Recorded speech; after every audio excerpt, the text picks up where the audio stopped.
Assalamualaikum warahmatullahi wabarakatuh. Perkenalkan, nama saya Muhammad Faisal Subakti, NPM 18.1302 dari kelas C mata kuliah Perbandingan Hukum Perdata. Di sini saya akan memaparkan hasil tugas saya, yaitu resume dari 3 buku, yaitu buku pertama dari Dr. Andes Haji Salim, HSSH MS, buku kedua Prof. Dr. Sunarjati Hartono SH, dan buku ketiga dari Dr. Beni Ahmad Saibani MSI dan Dewi Mayaningsih SH dan Aiwati SSY. Pertama, pengertian perbandingan hukum perdata. Menurut buku Dr. Andes Haji Salim HSSHMS, perbandingan hukum perdata atau disebut juga dengan Comparison of Civil Law System dalam bahasa Inggris, Vergelijken Burgerrecht dalam bahasa Belanda, dan Vergelijken Zivilrecht dalam bahasa Jerman, merupakan salah satu mata kuliah yang sangat penting diajarkan pada salah satu fakultas di Indonesia.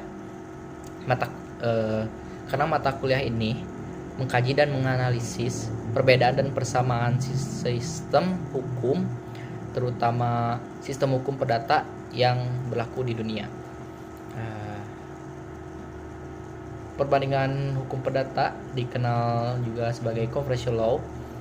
Conversion law didefinisikan sebagai sebuah perbandingan sistem hukum di dunia yang dibandingkan, yaitu perbedaan dan persamaan dari sistem hukum tersebut. Yang kedua dari buku Prof. Dr. Andes Sunarjati Hartono SH. Perbedaan hukum perdata adalah suatu metode penyelidikan, bukan suatu cabang ilmu hukum, sebagaimana seringkali menjadi tanggapan sementara orang. Yang ketiga dari buku Dr. Beni Ahmad Saibani, perbandingan hukum perdata ialah cara membandingkan dua atau lebih sistem hukum yang dilakukan dengan tujuan mengetahui persamaan dan perbedaan hukum yang diperbandingkan tersebut dan mencari tahu penyebab perbedaan atau persamaan hukum yang diperbandingkan tersebut. Dalam perbandingan hukum banyak hal yang dapat diperbandingkan, bahkan semua bidang dapat diperbandingkan. Hukum pidana dibandingkan hukum tata negara, perbandingan hukum perdata, dan lain-lain.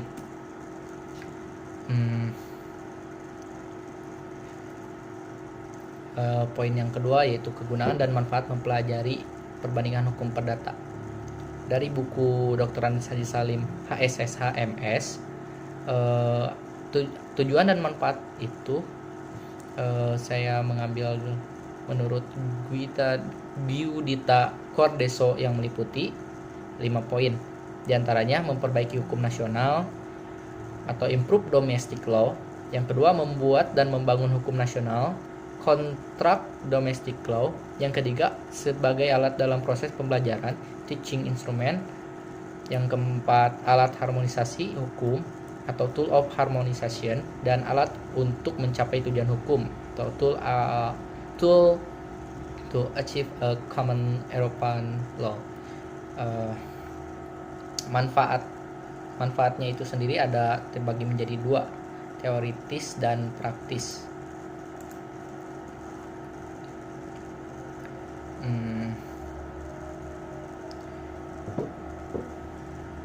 Teoritis itu merupakan kegunaan, faedah atau keuntungan berbagai atau kehubungan dengan perkembangan teori, khususnya teori hukum perdata. Sedangkan praktis merupakan kegunaan dan faedah atau keuntungan yang berkaitan praktik. Praktik itu sendiri berkaitan dengan pelaksanaan secara nyata teori-teori yang ada. Dari buku Prof. Dr. Andes Sunarjati Hartono SH tidak dijelaskan tujuan dan manfaat tersebut, sedangkan dari buku Dr. Andes Beni Ahmad Saibani hanya dijelaskan manfaatnya saja. Manfaatnya itu sendiri ada dibagi menjadi 3 poin, yaitu internal, eksternal, dan kepentingan harmonisasi hukum dalam pembentukan hukum supranasional. Internasional itu dapat memahami potret budaya hukum suatu negara dan mengadopsi hal-hal yang positif dari sistem hukum asing untuk membangun hukum nasional.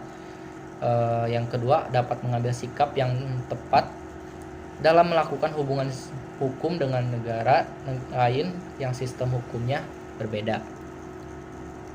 Perbandingan hukum perdata itu ilmu atau metode Dalam buku referensi dalam ketiga buku referensi yang saya ambil, bahwa ketiganya menjelaskan perbandingan hukum perdata merupakan suatu metode, namun ada juga sebagian orang yang menganggap bahwa perbandingan hukum perdata termasuk ilmu yang mandiri. Jadi ketiga buku mengungkapkan bahwa perbandingan hukum perdata itu sebuah metode, bukan sebuah ilmu.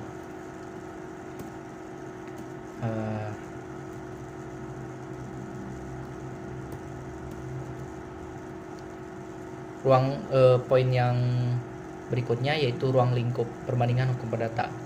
Dari buku Dr. Andes Salim HSSH MS dan buku Dr. Andes Beni Ahmad Yani Saibani dan Dewi Mayaningsih SH dan Ayuwati menjelaskan terdapat ruang lingkup yang sama, yaitu dua ruang lingkup. Yang poin pertama yaitu kajian terhadap perbandingan hukum perdata yang berlaku dalam suatu negara, dan yang kedua kajian terhadap perbandingan hukum perdata yang berlaku antara negara yang lainnya. Kedua buku tersebut menjelaskan ruang lingkup yang sama.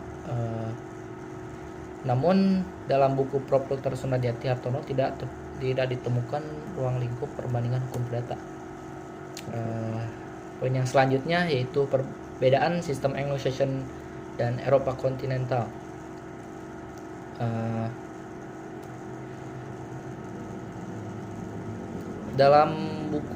Menurut buku Dr. Andes Salim, saya mengambil dari Peter de Grasse, ada beberapa poin, yaitu asal usulnya, prinsipnya, sumber hukumnya, praktisi hukum berpikir dalam suatu lingkup peraturan-peraturan yang ditegakkan saat itu, dan cenderung merencanakan. Asal usulnya itu sendiri, hukum yang berasal dari beberapa universitas dan hukum Romawi adalah peraturan yang didasarkan pada dan secara terus-menerus berusaha mencari solusi bagi sebuah permasalahan di hadapan pengadilan. Ia berpikir dalam lingkup beberapa institusi. Dan poin yang kedua, prinsipnya dimulai dari prinsip umum ke prinsip khusus. Poin yang ketiga, sumber hukumnya yaitu undang-undang dan hukum terkodifikasi.